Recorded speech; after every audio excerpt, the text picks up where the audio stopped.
Go ahead, hit it. Go ahead, hit it. Here it comes. And my eyes see. Breaking news. The Jets have fired their general manager, Joe Douglas. I feel like that Seinfeld episode where I am without speech. I have no speech. I am without speech. There's no speech. Who fires a general manager in between weeks 11 and 12? Like fans are going to be happy to see that head on a pike. Is that what we're doing? Hey, really talented players that the general manager drafted that's not performing very well, perform better. Otherwise, you'll wind up like the general manager who wisely drafted you. Is that the message? Honestly, you got the rookies of the year on both sides of the football 2 years ago in that locker room. Mm-hmm. Yeah, you know,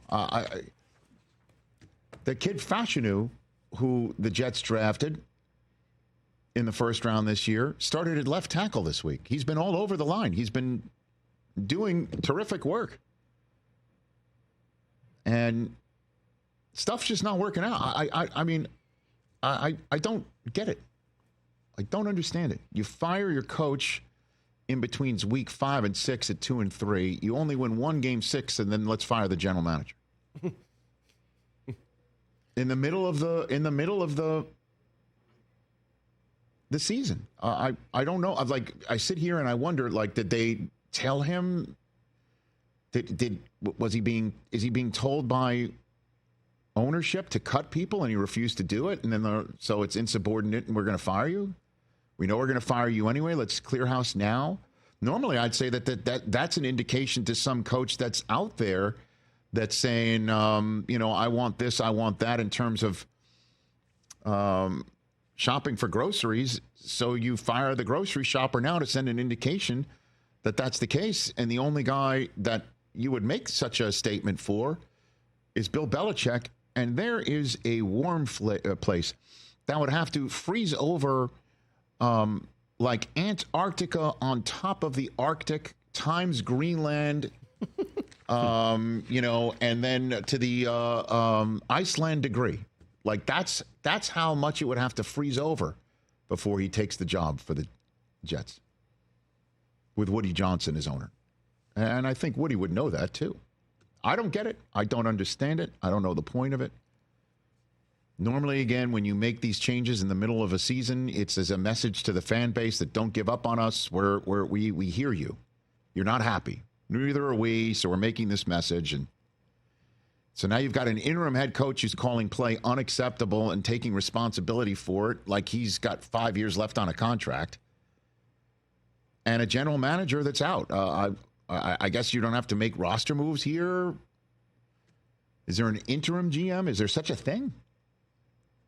Speaking of bring this whole segment full circle, it's like a Costanza thing. You're the assistant to the interim general manager, the traveling secretary of the interim general manager. Is there such a thing right now? I mean, Orlovsky tweeted out, complete joke or clown show, or whatever. I don't. Yeah. And that's the general sense of what's going on. And Aaron Rodgers knew it. He basically said when he got there that if it doesn't work out, everyone's going to get fired. I just don't think he thought it would go so poorly in year 2 after blowing out his Achilles in year 1 that they would fire both the coach and GM. And the GM, I would imagine, got the stamp of ownership's approval to go get Aaron Rodgers, since it was on his plane that they flew out to Malibu to start the conversations with the coach who got fired in between weeks 5 and 6 this year.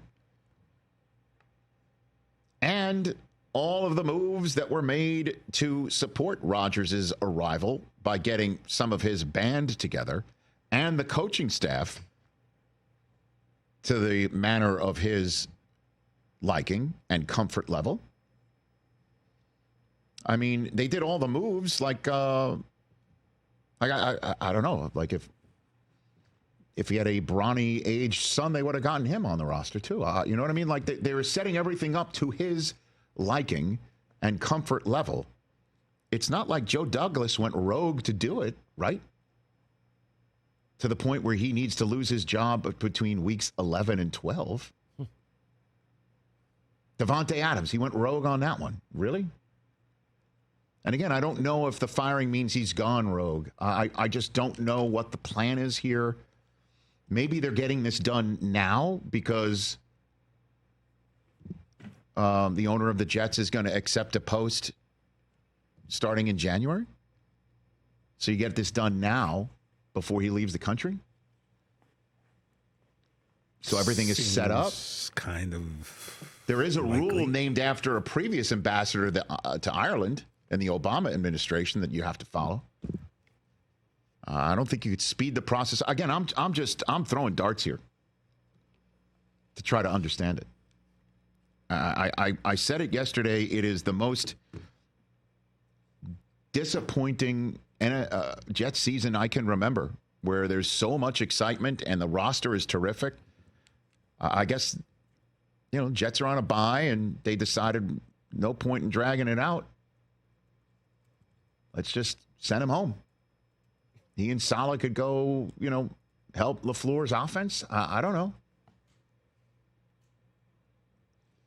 I guess you rip the Band-Aid off. But I don't know what message this sends other than the fact that the season is lost, completely unmoored from the success so many people had hoped for. And now you just got to wonder, new GM, new coach, what do you do with a 41-year-old Aaron Rodgers who wants to still play there?